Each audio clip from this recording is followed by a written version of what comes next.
আসসালামু আলাইকুম প্রিয় শিক্ষার্থীরা, সাকিব এডুকেশনের পক্ষ থেকে তোমাদের সবাইকে স্বাগতম জানাচ্ছি। আজকে আমরা দিব হচ্ছে গিয়ে তোমাদের এইচএসসি 2025 এর জীববিজ্ঞান প্রথম পত্রের সাজেশন। তো চলো দেরি না করে শুরু করি। তো দেখো, আমাদের প্রথম অধ্যায়ের ক্ষেত্রে হচ্ছে এই 7টা টপিক হচ্ছে সবচেয়ে হট টপিক, ঠিক আছে? এই 7টা টপিক তোমরা যদি ভালো করে পড়ো তো এখান থেকে তোমরা কমন পাবে। তো দেখো, প্রথমে যে টপিকটা আছে কোষ প্রাচীর এবং পরিচিতি, এটার ঘটন ও কাজটা তোমরা ভালো করে পড়বা, ঠিক আছে? আর এটা তো তোমরা সবাই জানো, ফ্লুইড মোজাইক মডেল যেটা আছে, চিত্রটা খুবই ভেরি ভেরি ইম্পর্টেন্ট, এটা ঠিক আছে? খুবই ভেরি ভেরি ইম্পর্টেন্ট এটা। এটা তোমরা হচ্ছে লোকে চিত্রটা ভালো করে দেখে রাখবা। এরপরে দ্বিতীয় যেটা আছে সেটা হচ্ছে তোমাদের মাইটোকন্ড্রিয়া, গঠন ও কাজ আর কেন পাওয়ার হাউস বলা যায়। এটা হলো গিয়ে তোমার অনেক সময় খ নাম্বার কোশ্চেনে অথবা বড় কোশ্চেনে আসতে পারে, ঠিক আছে? এটা অনেক বেশি ইম্পর্টেন্ট, ছোটবেলা থেকে পড়ে আসতেছো, এটা অনেক বেশি ইম্পর্টেন্ট। 3 নাম্বার হচ্ছে প্লাস্টিড। প্লাস্টিড তো তোমরা জানো, এখানে যে 3টা প্লাস্টিড ছিল আর প্লাস্টিড চিত্র, এখানে যে টপিক গুলো আছে চিত্র প্রতিটা, বায়োলজি হচ্ছে তোমাদের হচ্ছে চিত্র দিবেই দিবে, চাইলেও দিবে না চাইলেও দিবে, ঠিক আছে? বায়োলজি চিত্র না দাও নাম্বার কম পাবে, কারণ এগুলা খাতা ম্যাক্সিমাম ছেলে মহিলা, মানে মহিলা টিচাররা দেখে। তো মহিলা মানুষরা যদি জানো একটু হচ্ছে অনেক বেশি অ্যাট্রাকটিভ হয়, তাদেরকে তুমি যত বেশি অ্যাট্রাক্ট করতে পারবে, অবশ্যই চিত্র দিয়ে, ঠিক আছে? অন্য কিছু দিয়ে না, চিত্র দিয়ে তাদেরকে অ্যাট্রাক্ট করতে হবে। তো এই চিত্রগুলো যারা তোমরা যদি অ্যাট্রাক্ট করতে পারো তাহলে অবশ্যই ভালো মার্কস পাবা। তাহলে এখানে প্রকারভেদ, সালোক সংশ্লেষণের ভূমিকা, এই দুইটা হচ্ছে ভালো করে পড়বা। এরপর হচ্ছে এন্ডোপ্লাজমিক রেটিকুলাম আর গোলজি বডি, রাইবোজোম, তারপর হচ্ছে লাইসোজোম, নিউক্লিয়াস। এটার মধ্যে এটা আবার বেশি ইম্পর্টেন্ট, ছোটবেলা থেকে জানো। তো এটার গঠন ও কাজ, চিত্র তো মাস্ট, ঠিক আছে? নিউক্লিয়াস, এই নিউক্লিয়াসটা খুব ভালো করে মনে করবা, ঠিক আছে? এরপরে তোমার হচ্ছে গিয়ে ইউক্যারিওটিক ও প্রোক্যারিওটিক কোষের মধ্যে পার্থক্য। এটা অনেক সময় তোমার খ নাম্বার কোয়েশ্চেনের মধ্যে আসে আর কি, ঠিক আছে? খ নাম্বার কোয়েশ্চেনের মধ্যে। আর নিউক্লিয়াসের মধ্যে কিন্তু একটা টপিক ছিল যে কি বলে এটাকে, কোষের প্রাণকেন্দ্র বলা হয় থাকে, ঠিক আছে? ঠিক আছে, মানে মানুষের পুরো হচ্ছে একটা বডি আর নিউক্লিয়াস, এটার মনে করবো যে এটা লাগে অনেকটা বইয়ের মতো। বউ যেরকম লাগে একটা মানুষ স্বামীর ক্ষেত্রে সব কন্ট্রোল করে, নিউক্লিয়াসটা হচ্ছে সবকিছু কন্ট্রোল করে, ঠিক আছে? তারপরে কোষ প্রাচীর ও কোষ ঝিল্লির মধ্যে পার্থক্য। কোষ ঝিল্লি এটাও তোমার হচ্ছে অনেক সময় খ নাম্বার কোশ্চেন আসে, ঠিক আছে? খ নাম্বার কোশ্চেনে। তো এই টপিক গুলা পড়লে তোমার সবকিছু ইনশাল্লাহ কমন পড়বে। এরপর আরেকটা আছে একটি আদর্শ কোষের চিত্র অঙ্কন এবং কাজ, অঙ্গাণুগুলার।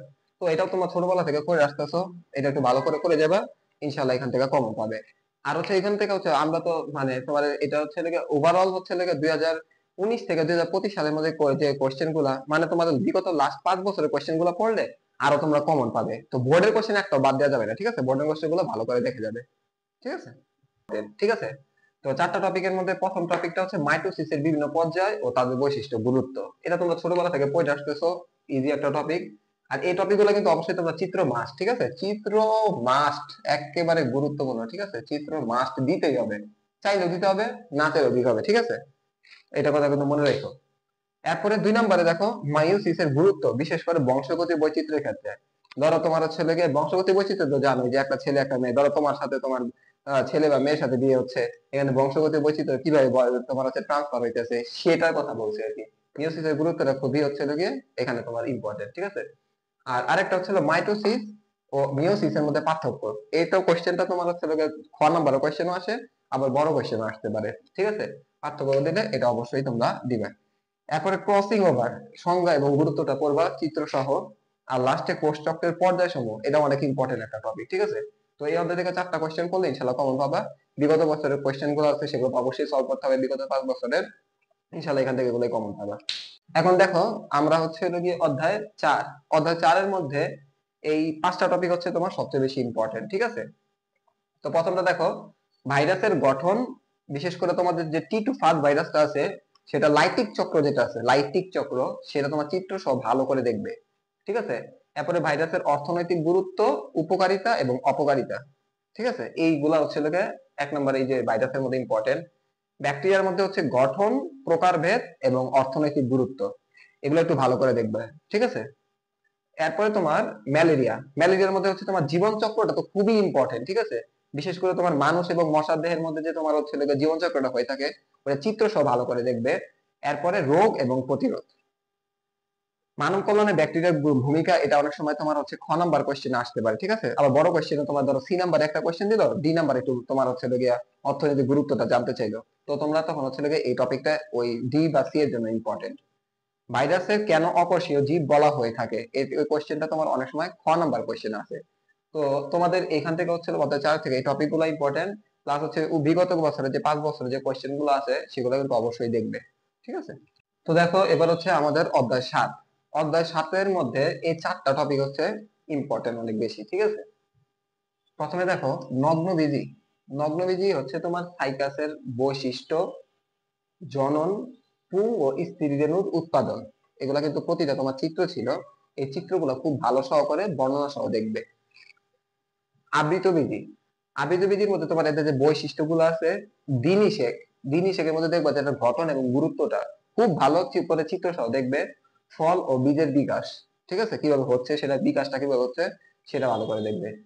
3 নাম্বার হচ্ছে আর্থিক গুরুত্ব। এখন তোমার এখানে আর্থিক গুরুত্ব কি, তোমার যেহেতু তোমাদের এই অধ্যায়ের মধ্যে নগ্নবীজ এবং আবৃতবীজ দুইটা আছে, তো এটা থেকে তোমার হচ্ছে এই প্রকার উদ্ভিদ, এদের মধ্যে যে দুইটা উদ্ভিদ আছে তাদের হচ্ছে লাগে ফল বা মানে তোমার উদ্ভিদের থেকে এদের অর্থনৈতিক গুরুত্বটা বা ব্যবহারটা কোন কোন ক্ষেত্রে আমরা ইউজ করতে পারি, এটা অনেক সময় কোশ্চেনের ক্ষেত্রে আসতে পারে এবার, ঠিক আছে। আর লাস্টে তোমার হচ্ছে আবৃত এবং নগ্নবীজ উদ্ভিদের পার্থক্য, এটা তো সবসময় জানো ইম্পর্টেন্ট, এটা খ নাম্বার কোশ্চেনের জন্য অনেক সময় দিয়ে দিতে পারে, ঠিক আছে। তো এই 4টা টপিক তোমার পড়বা, সাথে হচ্ছে বোর্ডের কোশ্চেন অবশ্যই দেখবে, ঠিক আছে। তো এবার তোমার হচ্ছে অধ্যায় 8। অধ্যায় 8 এর মধ্যে এই 6টা টপিক আছে। এই 6টা টপিক তোমরা যদি পড়ো ইনশাআল্লাহ এখান থেকে কমন পাবে। তো প্রথমে দেখো তোমার ভাজক টিস্যুর মধ্যে যে প্রকার ভেদ ছিল না, তো এই প্রকার ভেদ গুলা সবগুলাই পড়বা, এখান থেকে তোমার হচ্ছে অনেক ইম্পর্টেন্ট। প্রকার ভেদ সব পড়বা, সাথে কাজগুলা পড়বা।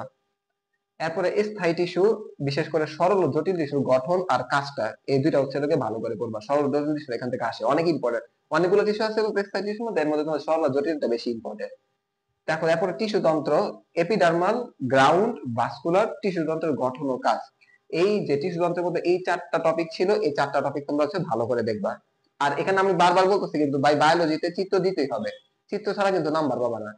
চিত্র দিবা নাম্বার পাবা, কারণ এগুলা ম্যাক্সিমাম টিকে বলে দিচ্ছে এর আগেই যে টিচাররা দেখবে মহিলা টিচাররা, মহিলা টিচাররা চিত্রের প্রতি খুবই আকৃষ্ট হয়ে থাকে।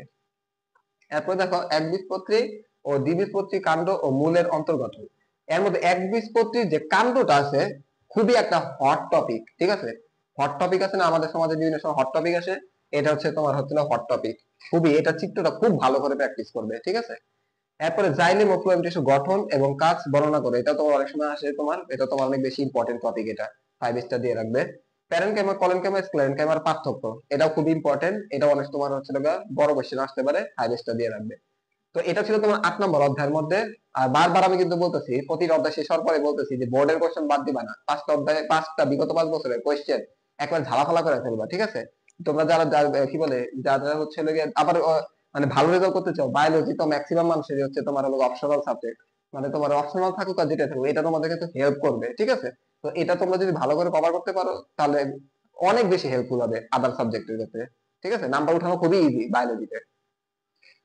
তো এখন দেখো অধ্যায় 9 এর ক্ষেত্রে হচ্ছে তোমার এই 4টা টপিক খুব বেশি ইম্পর্টেন্ট। প্রথম টপিকটা হচ্ছে সালোক সংশ্লেষণ, আলোক এবং অন্ধকার পর্যায়, বিশেষ করে ক্যালভিন চক্র যেটা আছে, ক্লোরোফিল ও অন্যান্য পিগমেন্টের ভূমিকাটা খুবই ইম্পর্টেন্ট। আলোক এবং অন্ধকারের মধ্যে আলোক যে পর্যায়টা আছে সেটা খুব ভালো করে বলবা, 5 স্টার দিয়ে রাখবা, খুবই ইম্পর্টেন্ট টপিক এটা। শ্বসন, 2 নম্বরের টপিক হচ্ছে শোষণ, সবাত এবং অবাত শোষণের মধ্যে পার্থক্য, শোষণের পর্যায়, গ্লাইকোলাইসিস, ক্রেবস চক্র, ইটিসি। ইটিসি মানে হচ্ছে যে ইলেকট্রন ট্রান্সপোর্ট চেইন, ঠিক আছে। এখানে কিন্তু ওই ইটিসি এক্সেপ্টটা না, ঠিক আছে। ইটিসি মানে হলো ওই যে তোমার যেটা বললাম, প্রতিটা ক্ষেত্রে কিন্তু চিত্র মাস্ট, ঠিক আছে, বারবার বলতেছি চিত্র মাস্ট দিতেই হবে। পরীক্ষায় তোমার হচ্ছে চিত্র দিতেই হবে, তোমার জিএফ এর কথা ভুলে যেতে হবে কিন্তু ইটিসি মানে তোমার চিত্রের কথা মনে রাখতে হবে।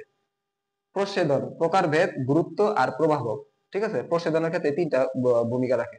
প্রভাবক তো বুঝো, মানে যারা হচ্ছে লোকে পাশের বাসা আন্টির মতো গ্যাঞ্জাম লাগা দিয়ে চুপচাপ থাকে আর কি, ঠিক আছে। কেমিস্ট্রির মধ্যে তোমরা পড়ছিলে এটা, যে প্রভাবকের ভূমিকাটা কি। প্রভাবকের কি হয়, যে পাশের বাসার আন্টি তোমার সম্পর্কে তোমার আম্মুর কাছে গ্যাঞ্জাম লাগা দিয়ে নিজে অনুপস্থিত থাকে, তোমার কেলানি খাওয়ায়, এটাকে বলে প্রভাবক, ঠিক আছে। তো দেখবা এখানে প্রভাবক অনেক কিছু আছে। খনিজ লবণ শোষণ, সক্রিয় এবং নিষ্ক্রিয় শোষণ, এটা হচ্ছে তৃতীয় সহ দেখবো। প্লাস হচ্ছে এখানে তোমার হচ্ছে বেশি বড় কোশ্চেন আসছে এখান থেকে, সক্রিয় এবং নিষ্ক্রিয় শোষণের ক্ষেত্রে খুব ভালো করে এই টপিকটা দেখবা চিত্র সহ, ঠিক আছে। এই হলো তোমার 4টা টপিক ছিল এখানে। তো তোমার হচ্ছে লাস্ট আমাদের যে চ্যাপ্টার সেটা হলো অধ্যায় 11। এখান থেকে তোমার হচ্ছে এই 4টা টপিক খুব বেশি ইম্পর্টেন্ট। জেনেটিক ইঞ্জিনিয়ারিং থেকে তোমরা কি পড়বে, ধাপসমূহ, রিকম্বিনেন্ট প্রযুক্তি, চিত্র কিন্তু মাস্ট, চিত্র মাস্ট। ধাপসমূহের ক্ষেত্রে তোমার চিত্রগুলো পাবো আর কি, ঠিক আছে। টিস্যু কালচার, এটা ধাপসম এবং গুরুত্ব, চিত্র ভালো করে শিখবা। বায়ো ইনফরমেটিক, ধারণা এবং প্রয়োগটা কোন কোন ক্ষেত্রে করে থাকি। জিএমও, সুবিধা অসুবিধা এবং ধারণা। এই টপিক গুলো যদি তোমরা পড়ো তাহলে অধ্যায় 11 থেকে তোমাদের কভার হয়ে যাবে ইনশাআল্লাহ। তো এই ছিল তোমার হচ্ছে গিয়ে এই যে ওভারঅল একটা যে তোমাদের হচ্ছে বায়োলজি ফার্স্ট ইয়ার সাজেশন। এখন হচ্ছে আমাদের তোমাদের হচ্ছে কোন অধ্যায় থেকে সৃজনশীল করবে সেটা একটু ধারণা দিয়ে দিব। তো ওভারঅল লাস্টে তোমাদের হচ্ছে বিগত যে 5 বছরের কোয়েশ্চেন গুলো যেটা বলতেছিলাম, বিশেষ করে 2019, 21, 22, 23, 24, এই 5টা বোর্ডের কোয়েশ্চেন ভালো করে দেখবা।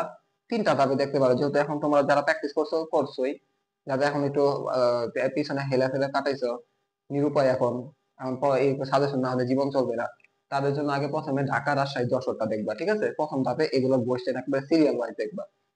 ঢাকা বোর্ডের কোয়েশ্চেন গুলো স্ট্যান্ডার্ড হয়ে থাকে অনেক, ঠিক আছে?